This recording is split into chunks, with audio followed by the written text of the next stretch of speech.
Panthers Nation, what up, though? It's Aaron Duncan with the Necessary Bluntness Sports Talk, and I got some breaking news for you coming out of Carolina. They have released edge rusher Justin Houston, veteran that played some time with the Ravens last year, that joined the team during training camp, has been released, and he is free to go onto waivers. If somebody wants to claim him, they only have to claim about $100-something thousand left on his remaining deal for this year. So he is looking to go to a Super Bowl contender. What else is new? Most veterans want to do the same. He'll join a group like JPP or even guys like Melvin Ingram, who actually recently just joined the Dolphins, as guys that kind of sitting around waiting on their moment, who want to be situational pass rushers that can come in and just play their part, play their role, and hopefully ring chase. I know some Panthers fans probably don't even remember that he was on the team, and that's just because he's been on injured reserve since November 4th after he injured his hamstring. It also may be because that he didn't really have much of an impact when he played for us, only appearing in 6 games and registering a half of a sack, 3 tackles for losses,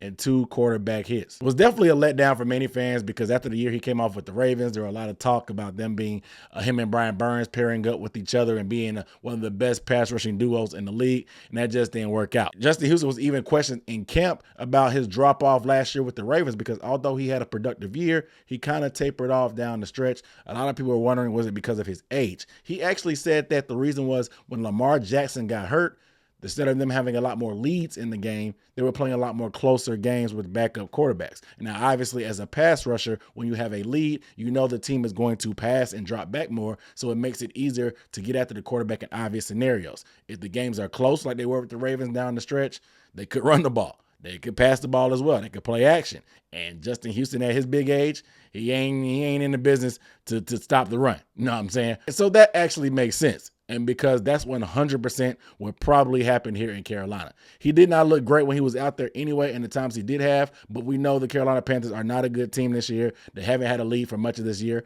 at all, so there clearly isn't obvious passing scenarios. Many teams have even had leads on the Panthers, so they've had to face the run a lot more. So that's not really Justin Houston's game right now. He also commented that the big reason that he came to Carolina was because of Frank Wright. He spent some time with Frank Wright when he was a member of the Indianapolis Colts for those 2 years and was a big fan of the type of man that Frank Wright was.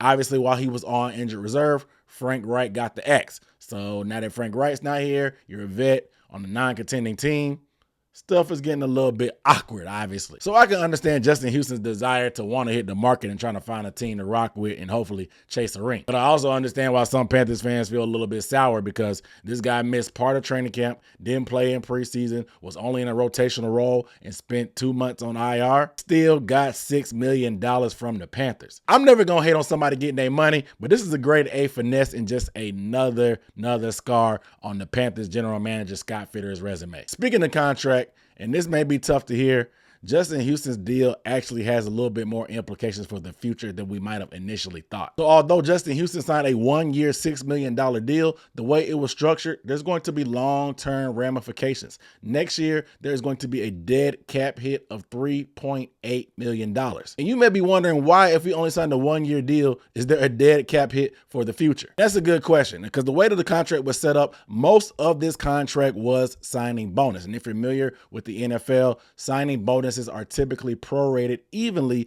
across the life of the contract. So if I sign a 5-year contract with a $5 million signing bonus, the signing bonus is going to count $1 million against the cap for the rest of the deal. But since Justin Houston's contract was a 1-year deal, that $6 million would have been fully guaranteed and counted against the salary cap all in 2023. So I'm sure they had desire of probably trying to get some kind of deal done with Brian Burns. So they wanted to probably save salary cap for 2023, which is why they structured this Justin Houston deal so funky, because what they did was they added void years to his contract. Void years are just dummy years added to a deal in order to prorate some of the salary across years. Obviously, the deal will void in February, so he won't be on the team anyway. However, if you have a voided contract, it gives you a base and a soft landing to be able to re-agree and renegotiate a contract with that player. So had Frank Wright stayed around and things been all rose-colored glasses, maybe we bring Justin Houston back and the dead cap money isn't $3.8 million. We set up another deal next year and we make it soften that blow and actually get a little bit return on our investment. The fact that he's not here anymore and Frank's gone, all those voided years that they spread it out will come into effect in 2024. I'll put the graphic up now because It's really not pretty, but $3.8 million is not a lot. It just sucks when you get nothing out of this guy, and he ends up having a cap effect in the current year and for future years. It's just a gift that keeps on giving. Not going to help Scott Fitter make any more friends in this fan base. So it is what it is. You guys let me know your thoughts down below in the comments, how you felt about Justin Houston's tenure here in Carolina, and what is your fondest memory of Justin Houston here in Carolina, if you have one. My name is Aaron Duncan here with the Necessary Bluntness Sports Talk. Make sure you guys are subscribed to the channel to stay up to date on these news updates that come out of Carolina. I'm on top of these things with live streams, film breakdowns, and podcasts as well. I'll see you guys in the next video.